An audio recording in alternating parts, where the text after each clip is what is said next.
Hello, this is Korean Story Grandma.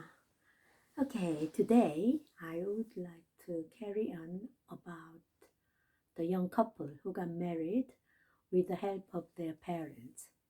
So, this rich man's daughter and the poor man's son got married. It was very common at that time to have this kind of arrangement marriage because normally they will try to find people, well, same sort of level, if you like, so that you will have a similar sort of habit or standard, if you like. So they got married, and the parade where she made the journey to her in-laws house was very special and quite a big occasion, as the parents, rich parent, wanted to send their only daughter off to a good start, and they even let her daughter be accompanied with a couple of helpers, domestic helpers. So there she went to her in-laws house, and parents-in-law accepted her and greeted her. However, they said, all these goods, present you brought, where would I put them all? I think it is better if you start your married life in your own home, because then you will have all the space you need. And I don't mind our son go to your house.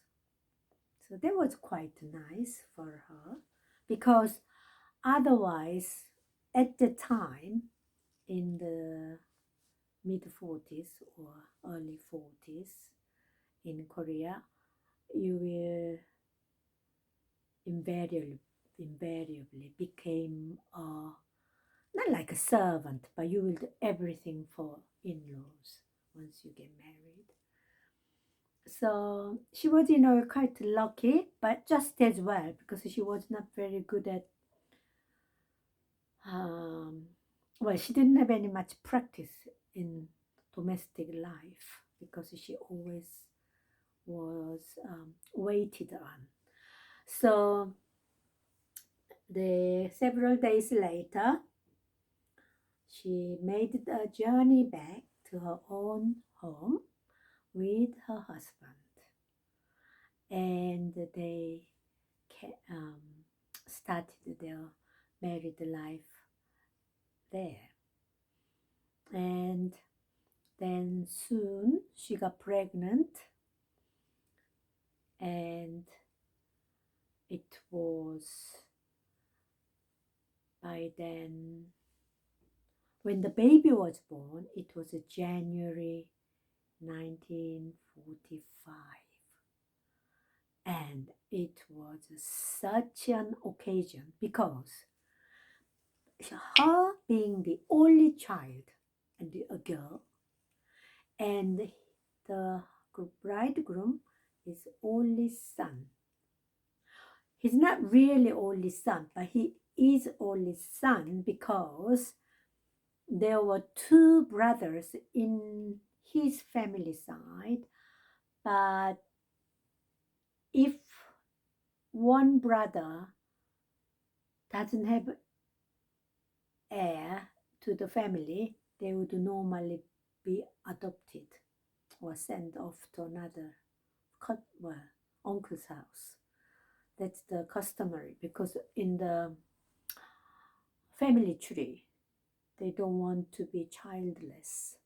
So they have to have a lineage to carry on their heritage. So he became the only son, and his real biological brother was again became only son in his family, and this groom was adopted to the big uncle's house because they didn't produce any child.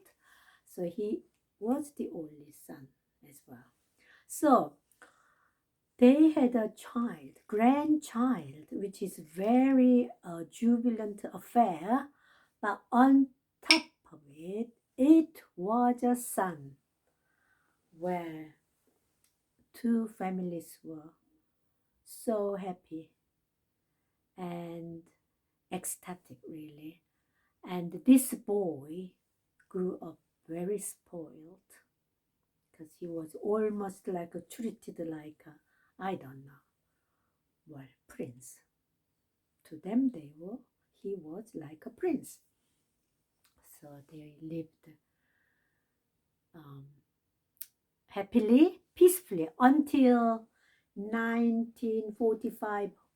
It was August. Before then, there was a lot of things happening in the world because the end of the Second World War and the Japanese surrendered, having been nuclear bombed in Hiroshima by America. Prior to that, Japanese attacked Pearl Harbor. So that was the retaliation from America. So that brought to a close to the horrendous Second World War, or Pacific War, we call it, in Korea, and we become liberated. So there's a family with one first precious son, married couple, and then grandparents. Okay, so I will save it next story for the third installment. Thank you for watching. Bye.